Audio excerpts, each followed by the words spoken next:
नमस्कार विद्यार्थी मित्रांनो, VJSC स्टडीच्या यूट्यूब चॅनलवरती आपलं स्वागत आहे.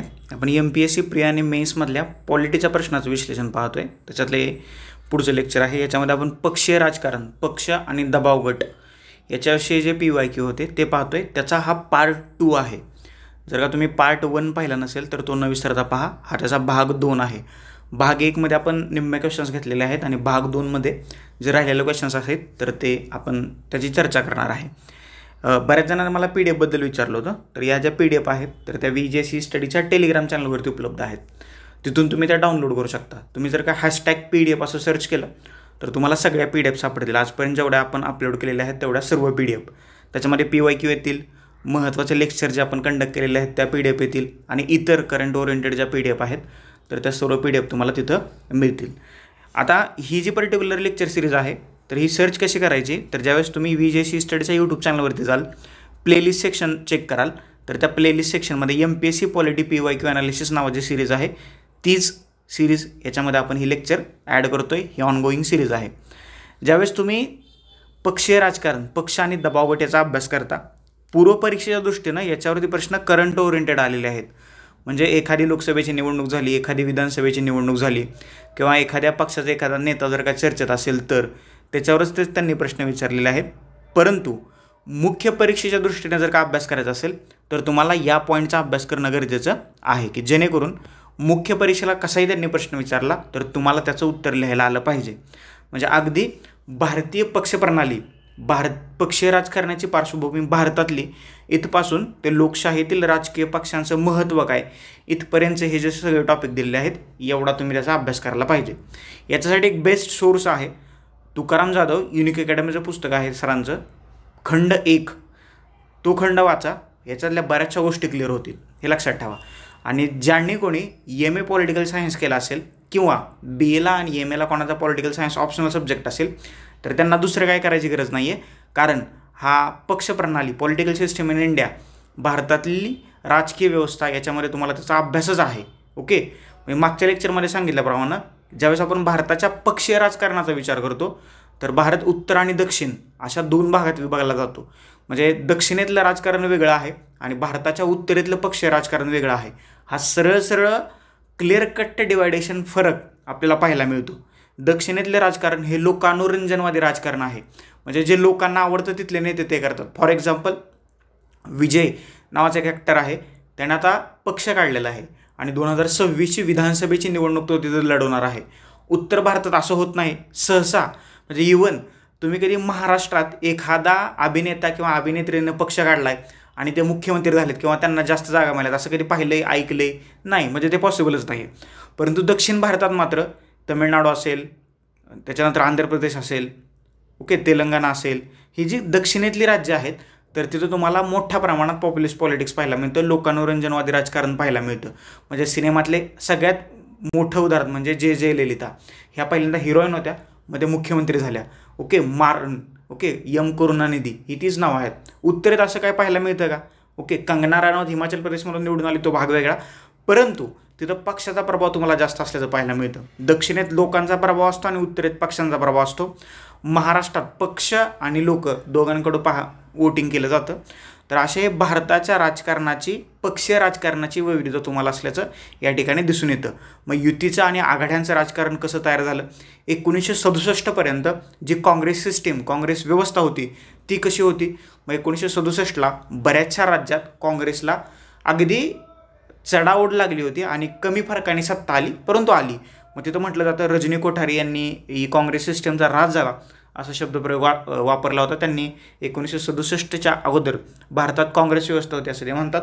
मग पुढं युती आणि आघाड्यांची सरकार स्थापन झाली. 2014 नंतर भारतात एका व्यक्तीकडे बघून लोक वोटिंग करायला लागली, नरेंद्र मोदी. 14, 19 आणि 2024 सलग 3 वेळा भारतीय जनता पार्टीचं सरकार सत्तेत आलेलं आहे आणि तिसऱ्या टर्मला नरेंद्र मोदी पंतप्रधान झालेले आहेत.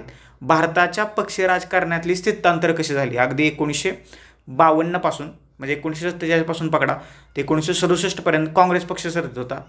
67 पासून हे थोडंसं खालीवर व्हायला लागलं. 80ला मंडलायझेशन, भारतीय राजकारणाचं ओबीसीकरण, मंडलायझेशन झालं असं म्हणतात. 80 ते 90 एक वेगळं दशक, 2000 पासून अगदी 14पर्यंत वेगळं दशक, आणि 14 पासून 25-26 पर्यंत वेगळं दशक किंवा वेगळा प्रकार भारताच्या पक्षीय राजकारणाचा आपल्याला पाहायला मिळतो. तर त्याचा अभ्यास तुम्ही इथं करणं गरजेचं आहे. That's it. ही आपली ऑब्जेक्टिव्हवाली सिरीज आहे, नॉट डिस्क्रिप्टिव्हवाली. त्याच्यामुळं याच्यातले जे PYQ आहेत तर ते प्री ओरिएंटेड आहेत आणि कंबाईन ग्रुप बी आणि ग्रुप सी किंवा इतर परीक्षांसाठी हे मेन्सला सुद्धा विचारलं जाऊ शकतं किंवा ते विचारतील. चलो सुरुवात करूया. आजचा पहिला प्रश्न तुमच्या स्क्रीनवरती येतोय. ही जी सिरीज आहे तर VJC स्टडीच्या यूट्यूब चॅनलच्या प्लेलिस्ट सेक्शनमध्ये MPSC polity PYQ analysis series अंतर्गत उपलब्ध आहे. तुम्ही ती सिरीज तिथं पाहू शकता. ओके, चलो सुरुवात करूया. बघा, पहिला प्रश्न राजू शेट्टी शेतकरी संघटना यांच्याबद्दलचा प्रश्न आहे. काय आहे म्हटलं त्याच्यातलं त्यांनी बघा तुम्ही खालील विधानं विचारात घ्या आणि बरोबर विधानं ओळखायचे. तर याचं उत्तर आहे पर्याय क्रमांक 4. कुठल्याही नेत्याबद्दल माहिती द्यायला मला बिलकुल आवडत नाही. पर्याय म्हणजे कोणी असू दे, तो राष्ट्रपती असू द्या, पंतप्रधान असू दे, हे चारही विधानं त्यांच्याबद्दल बरोबर आहेत. पर्याय क्रमांक 4 उत्तर आहे, पाहून घ्या तुम्ही.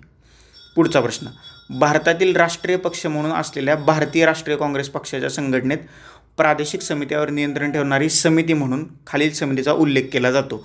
हा प्रश्न रिपीट झाला बरं का. ऑल इंडिया काँग्रेस समिती, त्याला काँग्रेस वर्किंग कमिटी असं सुद्धा म्हटलं जातं. पर्याय क्रमांक 3 म्हणजे पक्षाअंतर्गत दबाव गट म्हणून ही समिती काम करते. पर्याय क्रमांक 3 जे आहे तर आपल्या प्रश्नाचं उत्तर आहे. पुढचा प्रश्न, अखिल भारतीय तृणमूल काँग्रेसला राज्य पातळीवरील पक्ष म्हणून पुढीलपैकी कोणत्या राज्यात मान्यता आहे? तृणमूल काँग्रेस राज्य पक्ष म्हणून कुठं कुठं मान्यता आहे ते त्यांनी विचारले. त्रिपुरात आहे आणि पश्चिम बंगालमध्ये आहे. याशिवाय मागच्या वर्षीपर्यंत हा तृणमूल काँग्रेस जो होता तर तो राष्ट्रीय पक्ष होता. आता याची राष्ट्रीय पक्ष म्हणून असणारा दर्जा जो आहे तर तो काढून घेण्यात आलेला आहे आणि सध्या पश्चिम बंगाल आणि त्रिपुरामध्ये तो राज्य पक्ष म्हणून काम पाहत आहे किंवा काम करतो आहे. पुढचा प्रश्न, पुढीलपैकी कोणता पक्ष केवळ एका धार्मिक समुदायाच्या आधारे उभा राहिला आहे? कुठला?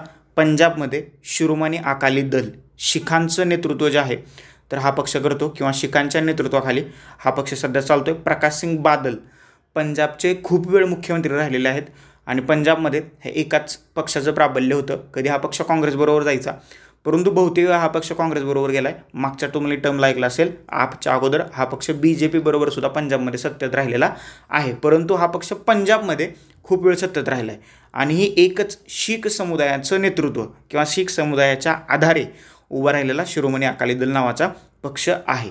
बरोबर. प्रकाशसिंग बादल, हे बादल त्यांचं आडनाव नाही, बादल गाव आहे आणि या गावातून सरपंच पदापासून सुरुवात करून तो माणूस कुठपर्यंत पोहोचला होता? राज्याच्या मुख्यमंत्रीपदापर्यंत. आणि त्यांच्या पक्षाचं नाव होतं शिरोमणी अकाली दल. पंजाबमधला हा एक पक्ष आहे आणि हा प्रादेशिक किंवा राज्य पक्षाचा दर्जा मिळवणारा हा शिरोमणी अकाली दल नावाचा पक्ष आहे. अजून एक प्रश्न लगेच तुमच्या मनात आला पाहिजे, भारतातलं असं कुठलं एक राज्य आहे की ज्याच्यामध्ये एकही प्रादेशिक पार्टी नाही आहे? तर त्या राज्याचं नाव आहे राजस्थान. राजस्थानमध्ये एकही प्रादेशिक पक्ष तुम्हाला पाहायला मिळत नाही. पक्ष आणि संघटना ह्या दोन गोष्टी वेगळ्या आहेत. बऱ्याचशा तिकडे संघटना असतील, उदाहरणार्थ करणी सेनासारख्या, ओके, परंतु पॉलिटिकल पक्ष, पॉलिटिकल पार्टी प्रादेशिक एकही तिथं तुम्हाला पाहायला मिळत नाही. That's it. पुढचा प्रश्न, पुढीलपैकी कोणता राजकीय निवडणुकानंतर सर्वात मोठा आला, हे काहीतरी चुकलं आपलं, पुढीलपैकी कोणता राजकीय पक्ष 1984च्या लोकसभा निवडणुकीनंतर सर्वात मोठा विरोधी पक्ष म्हणून निवडून आला? ओके, तर त्याचं उत्तर आहे तेलुगू देसम पार्टी.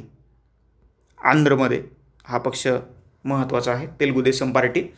तर 1984च्या निवडणुकीनंतर म्हणजे लोकसभेच्या निवडणुकीनंतर सर्वात मोठा विरोधी पक्ष म्हणून खालीलपैकी कोण आहे असं त्यांनी विचारले. तर त्याचं नाव आहे तेलुगू देसम पार्टी. पर्याय क्रमांक 3. या पक्षाबद्दल थोडंसं पाहून घ्या. आंध्रमधला पक्ष आहे, सध्या चर्चेत आहे.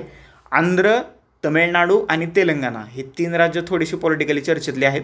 तिथं ज्या काही घडामोडी घडत आहेत तर त्या थोडंसं त्याच्याबद्दल वाचून घ्या. करंट ओरिएंटेड महत्त्वाचं आहे, मे बी त्याच्यावरती प्रश्न विचारला जाऊ शकतो. प्रिडिक्शन आहे हे. पुढचा प्रश्न, पहिल्या सार्वत्रिक निवडणुकीत पुढीलपैकी कोणता पक्ष दुसऱ्या क्रमांकाचा सर्वात मोठा पक्ष म्हणून निवडून आला? ओके, पहिली सार्वत्रिक निवडणूक लोकसभेची, त्याच्यामध्ये काँग्रेस सत्तेत आलं आणि दुसरा कुठला सर्वात मोठा पक्ष होता? तर तो होता भारतीय कम्युनिस्ट पक्ष आणि त्याचे मित्रपक्ष. कारण त्यावेळेला BJPची स्थापना 80च्या जनसंघाची, त्याच्या अगोदर काँग्रेस म्हणजे स्वातंत्र्याच्या अगोदरपासून काँग्रेस होतं, स्वातंत्र्य म्हणजे मिळाल्यानंतर काँग्रेस पक्ष पॉलिटिकल पार्टी म्हणून पुढं आला. ओके, त्यांना स्वातंत्र्य चळवळीचा वारसा होता. लोकांनी काँग्रेसच्या पदरात मतं टाकली. काँग्रेस 1967 पर्यंत सत्तेवरती येत होता, केंद्रात आणि राज्यातही. 67 पासून बऱ्याचशा राज्यात काँग्रेसची सत्ता गेली. पहिल्या लोकसभेच्या सार्वत्रिक निवडणुकीत काँग्रेस पक्षाला बहुमत मिळालं, सत्ता आली. आणि दुसरा जो पक्ष होता की ज्याला 2 नंबरची मतं मिळाली, त्या पक्षाचं नाव होतं भारतीय कम्युनिस्ट पक्ष. Okay, CPM. आणि त्याचे जे इतर पक्ष होते ते. आणि हा दुसऱ्या क्रमांकाचा मतं मिळवणारा गट ठरला असं आपण म्हणू शकतो. पुढचा प्रश्न, महाराष्ट्रातील ST कामगारांचे हितसंबंध पाहणारा दबाव गट म्हणून खालील संघाकडे पाहिलं जातं. ST कामगार. ओके, तर याचं उत्तर आहे यापैकी नाही. आता तुम्ही मला कमेंट बॉक्समध्ये कमेंट करा. ST कामगारांचा संप आपण बऱ्याच वेळेला अनुभवलेला आहे. मागच्या दिवाळीत तर हा संप मोठ्या प्रमाणात झाला होता. तर कुठली संघटना आहे की जो ST कामगारांचा दबाव गट म्हणून त्याच्याकडे पाहिलं जातं? चर्चेत होती, न विसरता खाली कमेंट बॉक्समध्ये कमेंट करा. त्यावेळेला हा प्रश्न करंट ओरिएंटेड होता, त्याच्यामुळे विचारला आहे. तुम्ही याचं उत्तर कमेंट करा. पुढचा प्रश्न, महाराष्ट्रात साधारणपणे किती प्रकारचे दबाव गट आहेत? हा प्रश्न आयोगाने कॅन्सल केला आहे, आपणही कॅन्सल करू. पुढचा प्रश्न, NT रामाराव यांच्या संदर्भात खालील विधानं विचारात घ्या. मी म्हटलं हे साऊथचे आहेत.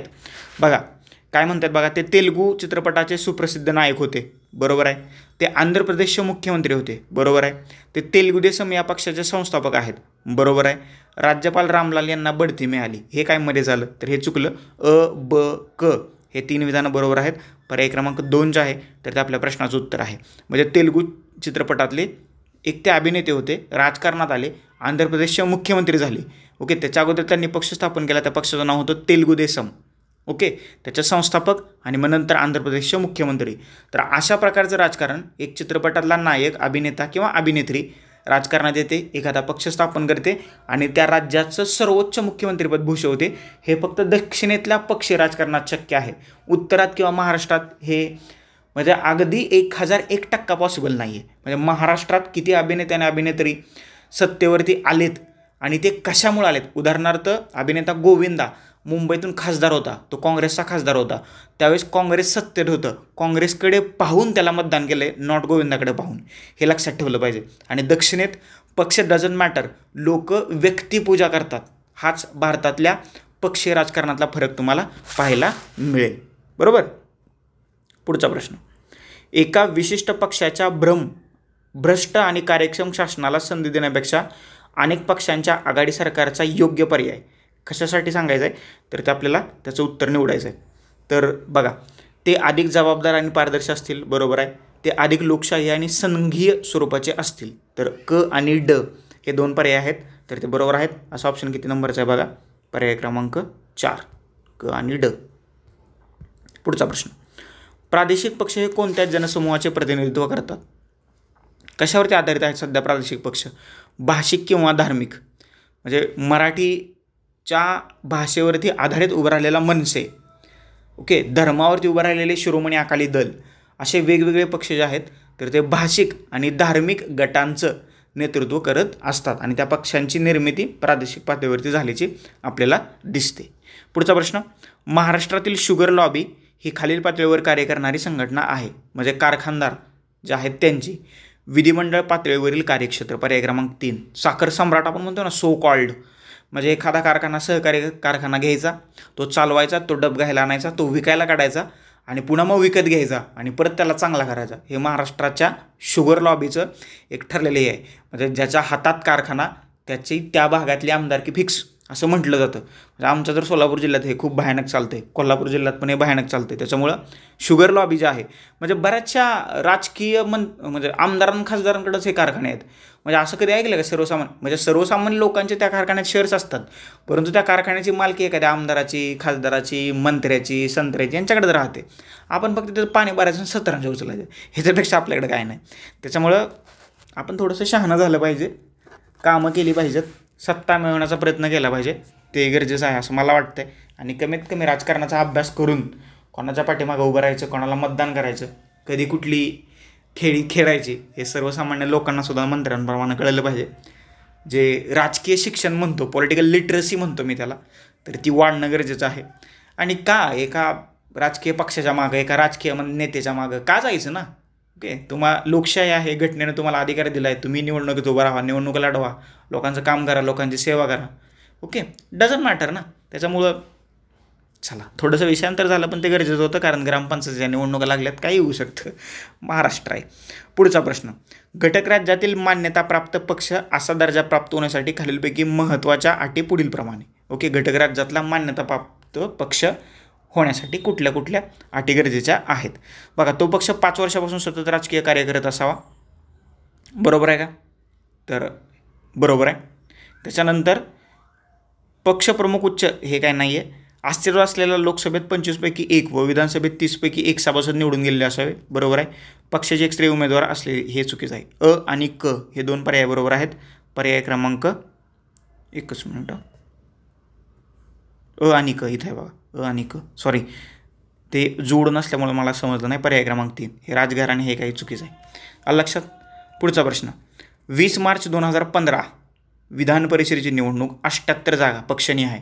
कुठल्या पक्षाला किती आहेत ते पाहून घ्या. पर्याय क्रमांक 3 भारतीय जनता पार्टी 12, त्याच्यानंतर 28 राष्ट्रवादी काँग्रेस, 7 शिवसेना आणि 21 भारतीय राष्ट्रीय काँग्रेस. पर्याय क्रमांक 3 2015चा करंट ओरिएंटेड हा प्रश्न होता. पुढचा प्रश्न, महाराष्ट्र नवनिर्माण सेना मनसेबाबतचा हा प्रश्न आहे. त्याच्यातलं बरोबर विधान आपल्याला शोधायचं आहे. ओके, तर बघा, महाराष्ट्र नवनिर्माण सेनेची स्थापना 9 मार्च 2006 रोजी झाली. बरोबर आहे. 2012च्या नाशिक महापालिका निवडणुकीत पक्षाने 63 जागा जिंकल्या. चुकीचं आहे. 2009च्या विधानसभा निवडणुकीत 13 जागा जिंकल्या. हे बरोबर आहे. 14च्या निवडणुकीत प्राधान्याने 3 जागा जिंकल्या. नाही, 1 जागा जिंकली. हे चुकलं आहे. अ आणि क पर्याय क्रमांक 3 आपल्या प्रश्नाचं अचूक उत्तर या ठिकाणी आपल्याला पाहायला मिळत आहे. That's it. पुढचा प्रश्न काय आहे ते पाहूया. पुढील 2 विधानापैकी कोणतं योग्य नाही याचा अर्थ चुकीचं विधान आपल्याला शोधायचं आहे. बघा, तेलंगणा राष्ट्र समितीचे निवडणूक चिन्ह उगवता सूर्य आहे. ओके, बरोबर आहे. तेलंगणा राष्ट्र समिती आणि त्याचं नाव आता बदललं आहे BRS, भारत राष्ट्र समिती. चंद्राबाबू नायडू, भारत राष्ट्र समिती BRS असं केलेलं आहे. पहिला TRS होतं, आता BRS. द्रविड मुनेत्र कजगमचे निवडणूक चिन्ह मोटार गाडी आहे. ओके, या BRSच निवडणूक चिन्ह कार आहे, अँबॅसेडर कार. ओके, यांची नाही आहे. समजलं. ब चुकलं आहे, अ बरोबर आहे. पर्याय क्रमांक 2 आपल्या प्रश्नाचं उत्तर आहे. पुढचा प्रश्न, जोड्या लावायच्यात. बघा, जोड्या लावायच्यात. काय करायचं आहे, राष्ट्रीय मोर्चा कधी सत्तेत होता तर 1989. त्याच्यानंतर संयुक्त मोर्चा 1996, NDA 1997 आणि UPA 2004. पर्याय क्रमांक 1 ह्या प्रश्नाचं उत्तर आहे. पुढचा प्रश्न, शरद जोशी यांच्या संदर्भात खालील विधान विचारात घ्या आणि बरोबर विधान जे आहे तर ते आपल्याला निवडायचं आहे. बघा, ते शेतकरी संघटनेचे संस्थापक आहेत. बरोबर आहे. ते लोकसभेचे सदस्य होते. चुकीचं आहे. स्वाभिमानी पक्षाची स्थापना केली. चुकीचं आहे. जर का शेतकरी संघटनेचे संस्थापक असतील तर स्वाभिमानी पक्षाची स्थापना कशी काय करतील. अ किंवा क दोन्हीपैकी एक बरोबर असेल. जर का अ बरोबर असेल तर क चुकीचं असेल. बरोबर. बघा, जिथं अ आणि क ही 2 विधानं कुठेच येणार नाहीत. ते किसान समन्वय समितीचे संस्थापक नेता होते. ड बरोबर आहे. पर्याय क्रमांक 4 अ आणि ड ही 2 विधानं जी आहेत तर या ठिकाणी बरोबर आहेत. पर्याय क्रमांक 4 आपल्या प्रश्नाचं उत्तर. पुढचा प्रश्न, भारतातील राजकीय पक्षांच्या बाबतीत खालील विधानं विचारात घ्या आणि बरोबर विधान आपल्याला ओळखायचं आहे. किमान 5 राज्यात राज्यस्तरीय पक्ष म्हणून मान्यता मिळवणाऱ्या पक्षाला राष्ट्रीय पक्ष म्हणून मान्यता दिलेली आहे. बरोबर आहे का. तर हे विधान चुकीचं आहे. एकूण वैध मतातील राज्यात 4% मते मिळवणाऱ्या पक्षाला राज्यस्तरीय पक्ष म्हणून मान्यता दिली जाते. हे बरोबर आहे. पर्याय क्रमांक 2 आपल्या प्रश्नाचं या ठिकाणी उत्तर आहे. समजलं. पुढचा प्रश्न, बसपबद्दल हा प्रश्न आहे. तर निवडणूक आयोगाच्या खुल्या चिन्हातून बसपला निवडावं लागतं. कुठल्या राज्यात, म्हणजे त्यांचं चिन्ह हत्ती आहे पण इतर राज्यात त्यांना चिन्ह निवडावं लागतं. तर ते राज्य कुठलं आहे. आसाम. आसाममध्ये बसपाला दुसरं चिन्ह मिळते, ते चिन्ह मिळत नाही. पुढचा प्रश्न, आम आदमी पार्टी आपच्या बाबतीतला प्रश्न आहे आणि बरोबर विधान आपल्याला ओळखायची आहेत. बरोबर. बघा, आपची स्थापना 2012 झाली. हे बरोबर आहे. 13च्या दिल्ली विधानसभा निवडणुकीत पहिल्या क्रमांकाचा पक्ष म्हणून आप पुढे आला. तर हे चुकीचं आहे. 2015च्या दिल्ली विधानसभा निवडणुकीमध्ये 70 पैकी 68 जागा जिंकल्या. Not possible. हे चुकीचं आहे. तर अ फक्त बरोबर आहे. पर्याय क्रमांक 1 आपल्या प्रश्नाचं उत्तर आहे. पुढचा प्रश्न, जोड्या लावायच्या आहेत.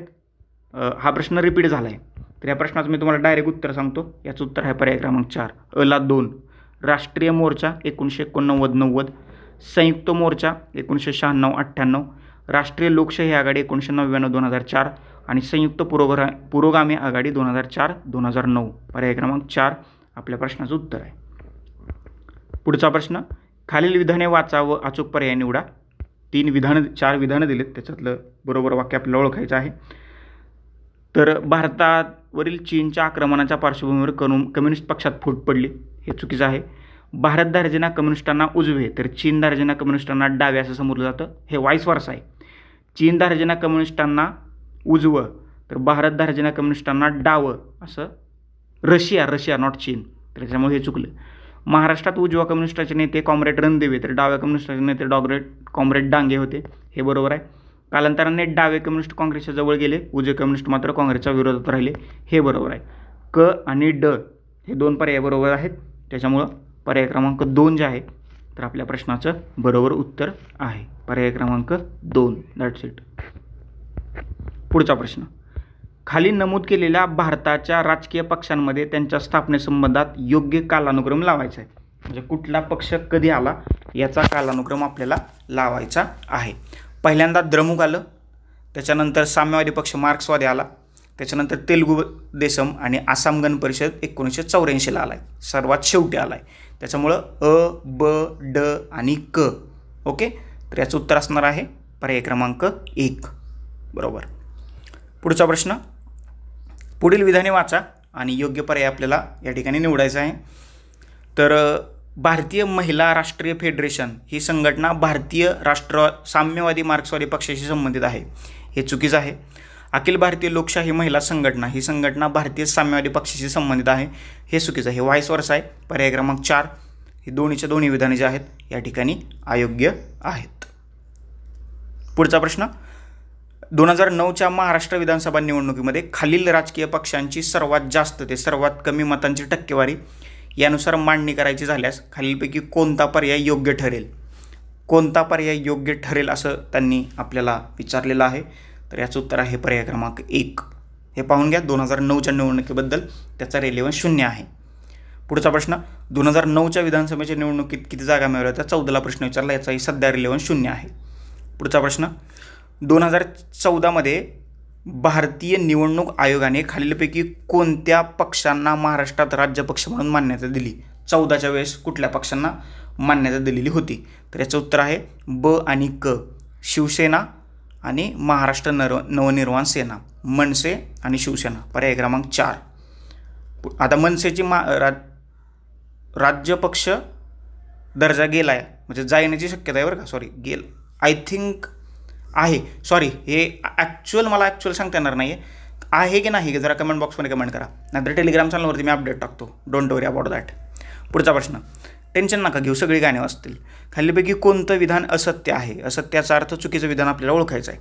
ओके, चुकीचं विधान असणारं विधान आपल्याला ओळखायचं आहे. प्रश्न पहा, निवडणूक आयोगाने राष्ट्रीय जनता दलाला 2007मध्ये राष्ट्रीय पक्ष म्हणून मान्यता दिली, चुकीचं आहे हे. राष्ट्रीय जनता दलाने त्याकरता आवश्यक अटींची पूर्तता बिहार, झारखंड, मणिपूर आणि मिझोराम काढा, बिहार आणि झारखंडमध्ये चालू शकतं. ब चुकलं. निवडणूक आयोगाने घेतलेल्या अटींची पूर्तता नंतर झालेल्या निवडणुकामध्ये राष्ट्रीय जनता दल करू शकले नाहीत, हे बरोबर आहे. राष्ट्रीय जनता दलाची राष्ट्रीय पक्ष म्हणून असलेली मान्यता 2010मध्ये रद्द झाली, हे सुद्धा बरोबर आहे. आपल्याला चुकीची विधानं निवडायचं होतं. पर्याय क्रमांक 2 अ आणि ब ही 2 विधानं या ठिकाणी चुकीची आहेत. पुढचा प्रश्न, पुढीलपैकी कोणते पर्याय दबाव गटाचे कार्य वर्णन करतात. दबाव गटाचे कार्य आपल्याला या ठिकाणी सांगायची आहेत. तर बघा, शासन आणि जनता यातील दुवा, हितसंबंधाचे अभिव्यक्तीकरण, बरोबर आहे. हितसंबंधाचं सुसूत्रीकरण नाही करत, ते राजकीय पक्ष करतात. आणि राजकीय सहभाग वाढवणं, तर अ, ब आणि ड. पर्याय क्रमांक 2. हितसंबंधीचं सुसूत्रीकरण करण्याचं काम मात्र राजकीय पक्ष करतात. हितसंबंधाचं एकत्रीकरण करतात, सुसूत्रीकरण करतात आणि त्याला एक चांगली वाट करून देतात, हे राजकीय पक्षांचं काम आहे. हितसंबंधाचं अभिव्यक्तीकरण म्हणजे ते पुढं आणणं, बोलायला लावणं, हे काम दबाव गटाचं आहे. त्याच्यामुळं पर्याय क्रमांक 2 अ, ब आणि ड ही 3 विधानं या ठिकाणी बरोबर आहेत. पुढचा प्रश्न, महाराष्ट्रातील दलित पॅंथरविषयीची पुढील विधाने वाचून चुकीचं विधान कोणतं ते सांगा. चुकीचं विधान निवडायचं आहे. 4 विधानं तुम्हाला इथे दिलेली आहेत. दलित पॅंथर ही दलित युवकांची जहाल संघटना आहे, बरोबर आहे. ती महाराष्ट्रात 1972 साली स्थापन झाली, बरोबर आहे. भूमिहीन गरीब शेतकरी आणि शहरी औद्योगिक कामगार या सर्व शोषित समाज गटांसह दलितांची संघटना बांधणं, जातीव्यवस्था नष्ट करणं ही पॅंथरची वैचारिक कार्यक्रम पत्रिका होती, हे सुद्धा बरोबर आहे. 1975 नंतर महाराष्ट्रात दलित पॅंथरने निवडणुका लढवल्या, हे मात्र चुकीचं आहे. 1, 2, 3 हे जे पर्याय आहेत तर ते बरोबर आहेत. दलित पॅंथरने काही निवडणुका लढवल्या नाहीत, त्याच्यामुळं तो जो ऑप्शन आहे या ठिकाणी चुकीचा आहे. पुढचा प्रश्न, खालील विधाने विचारात घ्या आणि त्याच्यातलं काय असेल तो पर्याय निवडायचा आहे. उदारमतवादी लोकशाहीत राजकीय पक्ष दलाल म्हणून काम करतात, बरोबर आहे. हितसंबंधाचं एकत्रीकरण हे राजकीय पक्षांचं सगळ्यात महत्त्वाचं कार्य आहे. सगळ्यात महत्त्वाचं कार्य नाही, त्याला सुसूत्रीकरण करणं आणि ते अंमलात आणणं हे काम आहे. क चुकलं, त्याच्यामुळं पर्याय क्रमांक 3 ए बरोबर आहे, आर चुकीचं आहे. पुढचा प्रश्न, 180 अंश मूल्यमापन म्हणजे अधिकाऱ्यांचे कुणाकडून मूल्यमापन झालं पाहिजे. 180 अंश 180 डिग्री मूल्यमापन व्हॅल्युएशन कोणाकडं, तर बघा, संघटनेतील सहकारी, नागरिक, आशिल आणि प्रभावित नागरिक, दूरस्थ वरिष्ठ आणि स्वतः. पर्याय क्रमांक 4, दॅट्स इट. म्हणजे याच्या आधारे, या 4 घटकाच्या आधारे जर का मूल्यमापन झालं तर त्याचं 180 मूल्यमापन झालं असं आपण म्हणू शकतो किंवा म्हणता येईल. पुढचा प्रश्न, जोड्या लावायचे पक्षाचं वर्गीकरण आणि प्रादेशिक पक्ष. बघा ह्याच्या जोड्या, हां ठीक आहे, आता स्क्रीन तुम्हाला व्यवस्थित दिसत असेल. बघा, प्रादेशिक आकांक्षावरती आधारित कुठला आहे, आसाम गण परिषद. वांशिकतेवरती आधारित कुठला आहे, द्रविड मुनेत्र कळघम. धार्मिकतेवरती आधारित मी पहिल्यांदा सांगितलं होतं पंजाबमधला शिरोमणी अकाली दल. आणि व्यक्तिमत्वावरती आधारित राष्ट्रीय जनता दल. अ ला 2, ब ला 4, क ला 1 आणि ड ला 3 असा प्रश्न, असा ऑप्शन किती नंबरचा आहे, तर पर्याय क्रमांक 1, दॅट्स इट. चलो पुढं, खालील विधानं विचारात घ्या आणि बरोबर किंवा चूक आपल्याला ओळखायचं आहे. विकसित होणाऱ्या समाजामध्ये दबावगट हे प्राथमिक अवस्थेत आणि कमकुवतरित्या संघटित असतात, हे ए आहे. आणि र, विकसित होणाऱ्या समाजामध्ये सुदृढ पक्षपद्धती हितसंबंधाच्या जोपासण्याचे काम करते. तरी दोन्ही विधानं बरोबर आहेत. आणि र हे एचं योग्य स्पष्टीकरण आहे. पर्याय क्रमांक 1 जे आहे तर ते आपल्या प्रश्नाचं उत्तर आहे. राज्यसेवा मुख्य परीक्षा 2013चा प्रश्न आहे. हा प्रश्न आता मुख्य परीक्षेचं स्वरूप बदलले. प्रीला तर काय असा प्रश्न रिपीट होण्याचे चान्सेस 0.000% आहेत, त्याच्यामुळे no chance for repetition. Okay, पुढचा प्रश्न, खालील विधाने विचारात घ्या. 2 विधानं दिलेत, त्याच्यातलं चुकीचं किंवा बरोबर शोधायचं आहे. बहुपक्ष पद्धती समाजाचे अधिक चांगले प्रतिनिधित्व करतं असं म्हटलं जातं, हे बरोबर आहे. अनेकतावादापेक्षा बहुपक्ष पद्धती ही निवडणूक प्रक्रियेचा परिपाक आहे, हे सुद्धा बरोबर आहे. परंतु आर हे येचं योग्य स्पष्टीकरण नाही, त्याच्यामुळे पर्याय क्रमांक 2, दोन्ही विधानं बरोबर आहेत परंतु आर हे येचं योग्य स्पष्टीकरण नाही. पुढचा प्रश्न, शेतकरी कामगार पक्षाची पाळेमुळे कोणत्या चळवळीत दिसून येतात. शेतकरी कामगार पक्षाची पाळेमुळे कुठं पाहायला मिळतात तुम्हाला, सत्यशोधक चळवळीत पाहायला मिळतात का, बरोबर आहे. ब्राह्मणोत्तर चळवळीत पाहायला मिळतात का, बरोबर आहे. बघा, भूदान चळवळ शेतकरी कामगार पक्ष म्हटलं आहे, त्याच्यामुळे भूदान चळवळ येणार नाही आहे. लोकहितवादी चळवळ तर काही चान्सेस नाही आहे. तर अ आणि क ही 2 उत्तरं बरोबर आहेत. पर्याय क्रमांक 4 जे आहे आपल्या प्रश्नाचं उत्तर आहे.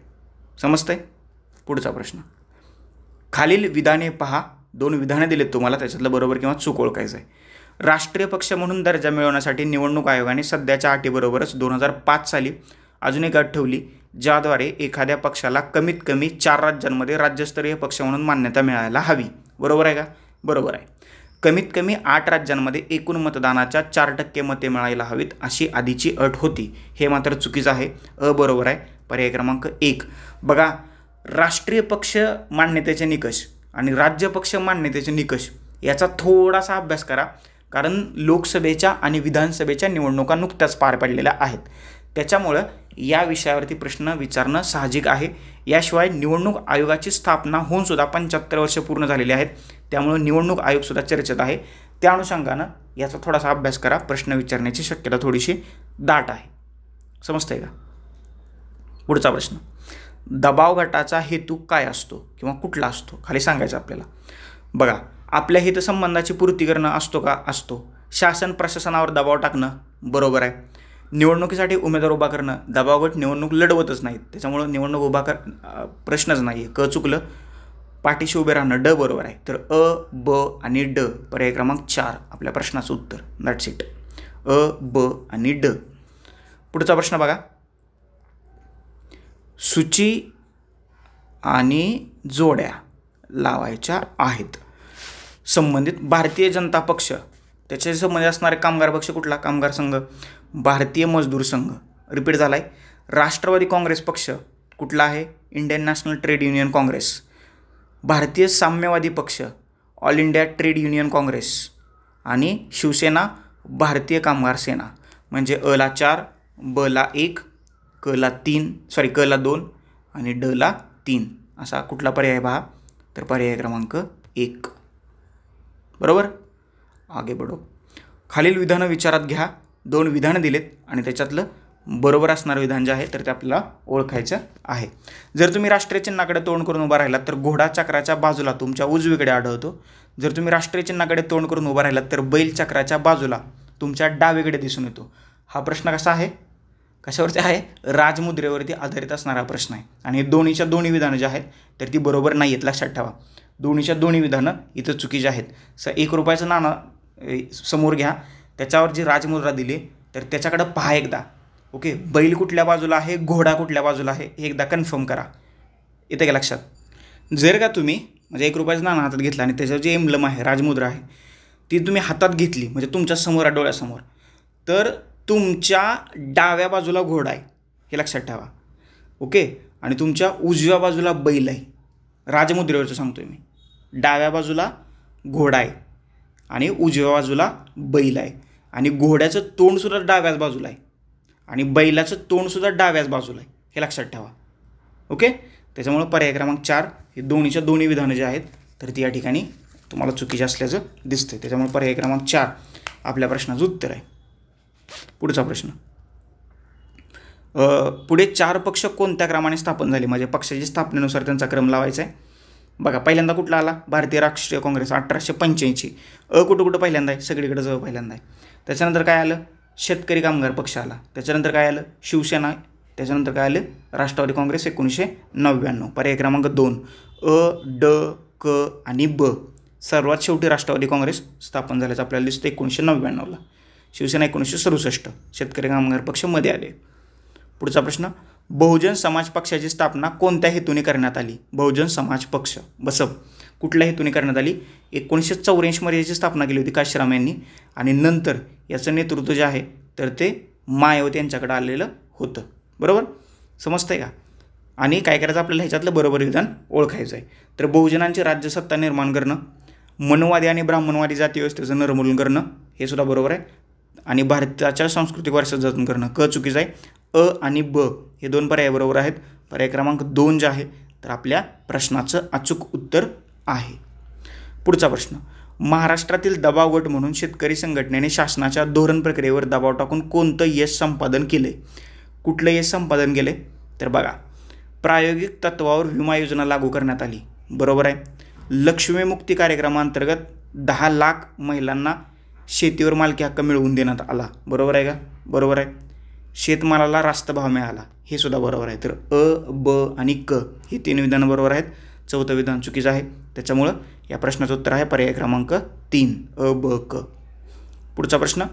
शासनाच्या धोरण प्रक्रियेला प्रभावित करण्यासाठी दबाव गट कोणती साधने अवलंबतात? ओके. काय काय करतात दबाव गट शासनाला प्रभावित करण्यासाठी? प्रशासकीय अधिकाऱ्यांशी संपर्क साधणं. बरोबर आहे. प्रसारमाध्यमांचा अवलंब करून अनुकूल जनमत तयार करणं. बरोबर आहे. हितसंबंधाचं प्रगटीकरण करण्यासाठी मोर्चे, निदर्शने, आंदोलनं इत्यादी मार्गाचं अवलंबन करणं. बरोबर आहे. हे हितसंबंधाचं सुसूत्रीकरण करण्याचं काम कोणाचं आहे? राजकीय पक्ष, पॉलिटिकल पार्टी. ड चुकलं. अ, ब, क. पर्याय क्रमांक 3 आपल्या प्रश्नाचं उत्तर आहे. पुढचा प्रश्न. महाराष्ट्रातील कामगार चळवळीची पिछेहाट होण्याची कारणं कोणती? कामगार चळवळ जी होती तर ती मागं का सरकली आहे? बरोबर विधान आपल्याला ओळखायचं आहे. कामगारांचं दारिद्र्य. बरोबर आहे. कामगार संघटनांमधील स्पर्धा. बरोबर आहे. उद्योगपतींचे प्रतिकूल धोरण हे सुद्धा बरोबर आहे. शासनाचे चळवळीवर नियंत्रण हे मात्र चुकीचं आहे. अ, ब, क. पर्याय क्रमांक 3 आपल्या प्रश्नाचं अचूक उत्तर आहे. पुढचा प्रश्न, खालीलपैकी कोणती राज्य सध्या नक्षलवादाचा प्रबळ प्रभावाखाली आहेत? कुठल्या? आणि तुम्हाला माहिती आहे की 2026पर्यंत एंडपर्यंत भारतातून नक्षलवाद संपेल असं केंद्रीय गृहमंत्र्यांनी सांगितलं आहे. तर सध्या आंध्र प्रदेश, मध्य प्रदेश आणि छत्तीसगड, आंध्र, मध्य आणि छत्तीस या 3 राज्यांमध्ये नक्षलवादाचा प्रभाव, त्यातल्या त्यात छत्तीसगड हा बालेकिल्ला समजला जातो आहे. ओके, वीरप्पन वगैरे ते तुम्ही ऐकलंच असेल. महाराष्ट्रातल्या गडचिरोली म्हणजे त्या भागात सुद्धा थोडासा प्रभाव आहे, परंतु तो इतका नाही आहे की जेवढा या 3 राज्यात आहे. परंतु नक्षलवादाचा खात्मा केला जाईल आणि तो करणं गरजेचं आहे. बरोबर. पुढचा प्रश्न, कोणत्या सरकारच्या कालखंडात एक उद्योग एक संघटना असं घोषवाक्य बनवलं गेलं? कुठलं? तर जनता पक्ष सरकार, पर्याय क्रमांक 4. आणि शेवटचा प्रश्न, शिवसेनेची स्थापना कधी झाली? तर 19 जून 1966ला शिवसेना, म्हणजे ते फुटली आत्ता शिवसेना, 2 वेगवेगळे पक्ष झालेत, परंतु जी मूळ शिवसेना होती तर त्याची स्थापना 19 जून 1966 रोजी झालेली आहे. तर अशा तऱ्हेनं पक्षीय राजकारण, पक्ष आणि दबावगट याच्यावरचे जवळजवळ 100+ प्रश्नांचं विश्लेषण झालेलं आहे. आपण हे 2 भागात लेक्चर डिवाईड केलेलं होतं, भाग 1 आणि भाग 2. येते लक्षात? त्याच्यामुळं याचे प्रश्न पूर्व परीक्षेमध्ये रिपीट होण्याचे चान्सेस खूप कमी आहेत. परंतु याला अनुसरून याच्यासारखे प्रश्न करंट ओरिएंटेडनी तुम्हाला परीक्षेत विचारले जाऊ शकतात. तसा तुम्ही त्याचा अभ्यास करणं गरजेचं आहे. ही PDF तुम्ही VJSE स्टडीच्या टेलिग्राम चॅनलवरून डाउनलोड करू शकता आणि त्याची प्रिंट काढा आणि मगच हे PYQचे सेशन पहा की जेणेकरून तुमचा जास्तीत जास्त सराव होईल. याशिवाय आपल्या VJSE स्टडीच्या यूट्यूब चॅनलवरती काही free of cost lecture series उपलब्ध आहेत. त्यासुद्धा लेक्चर सिरीज पहा. तुम्हाला प्रीमध्ये, मेन्समध्ये आणि इव्हन इंटरव्ह्यूमध्ये सुद्धा तुम्हाला त्याचा फायदा होईल. याशिवाय काही बॅचेस चालू आहेत, पर्सनल मेंटरशिप बॅचेस, परंतु त्या पेड आहेत. त्याच्यासाठी तुम्हाला थोडेसे पैसे मोजावे लागणार आहेत. तर त्या बॅचेसमध्ये जर का तुम्हाला सहभागी व्हायचे असेल तर मला 9665274459 या क्रमांकावरती तुम्ही माझ्याबरोबर संपर्क करू शकता. तुम्हाला त्या बॅचेसची माहिती दिली जाईल. बाकीची इनिशिएटिव्हची माहिती तुम्हाला आपल्या यूट्यूब, टेलिग्राम, इंस्टाग्राम, फेसबुक आणि व्हॉट्सअप या 5 सोशल मीडियाच्या माध्यमातून मिळेलच. या 5ही सोशल मीडियाच्या लिंक्स तुम्हाला खाली डिस्क्रिप्शन बॉक्समध्ये दिलेल्या आहेत. त्या लिंकवरती क्लिक करा आणि VJSE स्टडी या ऑनलाईन लर्निंग प्लॅटफॉर्मला जॉईन व्हा. याचबरोबर लेक्चर कसं वाटलं नक्की खाली कमेंट बॉक्समध्ये कमेंट करून सांगा. तुमचे काही डाऊट, क्वेरीज, क्वेश्चन्स, सजेशन्स असतील तर ते नक्की माझ्यापर्यंत पोहोचवा. चॅनल सबस्क्राईब केल्यानंतर चॅनल सबस्क्राईब करा, शेजारी बेल आयकॉन दिली ती प्रेस करा, जेणेकरून नवीन लेक्चरचे नोटिफिकेशन सर्वात पहिल्यांदा तुम्हाला येतील. तुर्तास आता आपण इथं थांबूया. Thank you so much. धन्यवाद मित्रांनो. नेक्स्ट लेक्चरमध्ये आपण भेटूयाच.